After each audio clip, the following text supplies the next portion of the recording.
नमस्कार। आप सभी का बहुत बहुत स्वागत है। आप देख रहे हैं हस्तरेखा और भाग दर्पण। मैं जयप्रकाश शर्मा आप सभी को बहुत बहुत स्वागत करता हूं। आज के इस वीडियो में सुखी विवाहित जीवन के लिए कुछ आसान ग्रह दोष निवारण के बारे में समझने का प्रयास करते हैं।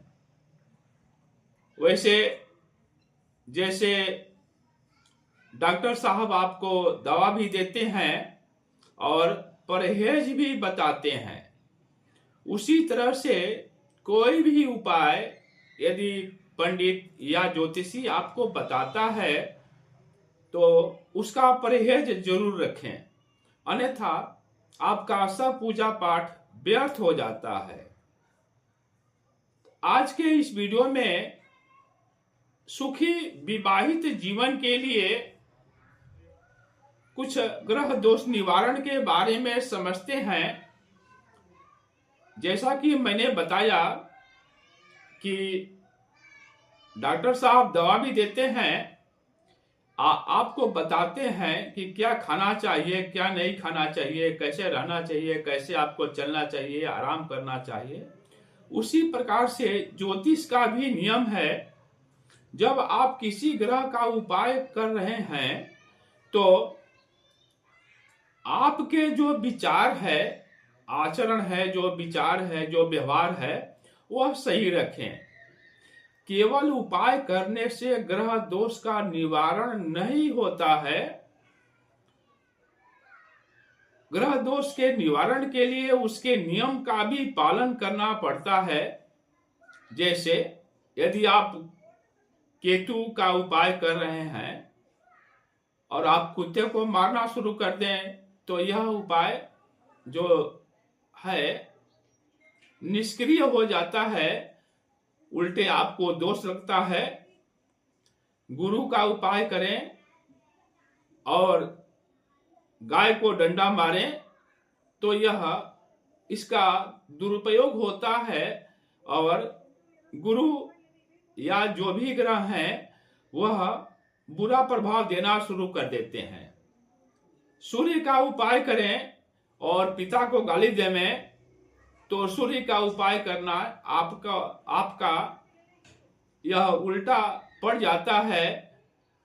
सूर्य के उपाय करने से कोई फायदा नहीं होता है, उल्टे आपको नुकसान होता है। तो आज के इस वीडियो में सुखी विवाहित जीवन के लिए सबसे पहले अपने आचार विचार और व्यवहार को सही रखें, उसके बारे में समझते हैं कि ग्रह दोष निवारण कैसे करें। यदि पुरुष 7 रत्ती से ज्यादा का मूंगा शुक्रवार को चांदी में दाहिने हाथ की अनामिका अंगुली में धारण करता है तो शादी में विलंब समाप्त हो जाता है और स्त्री सुख प्राप्त होता है। अगला देखते हैं। बृहस्पतिवार का व्रत रखने से, यानी जो गुरुवार है या बृहस्पतिवार जिसे कहते हैं, बृहस्पतिवार का व्रत रखने से विवाह में जो विलंब है वह समाप्त होता है तथा पति सुख ठीक रहता है। स्त्री पति सुख के लिए 4 से 12 रति का पुखराज बृहस्पतिवार को दाएं हाथ की तर्जनी अंगुली में सोने या चांदी में धारण करें। कभी कभी ऐसा होता है कि पुखराज पहनने से विपरीत फल देना शुरू कर देता है, तो उस समय क्या करना चाहिए कि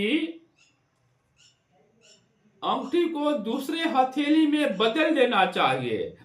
यानी जो दाएं हाथ की तर्जनी में आप अंगूठी पहने हैं उसको बाएं हाथ की तर्जनी में पहन लीजिए, या अनामिका में पहन लीजिए, या कनिष्ठिका अंगुली में धारण कर लीजिए।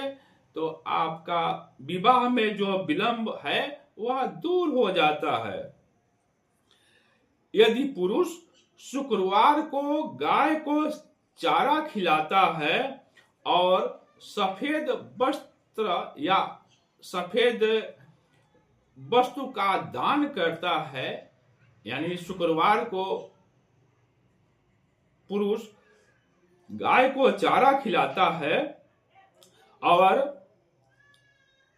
सफेद वस्त्र का दान करता है, तो विवाहित जीवन ठीक रहता है तथा विवाह में विलंब दूर हो जाता है।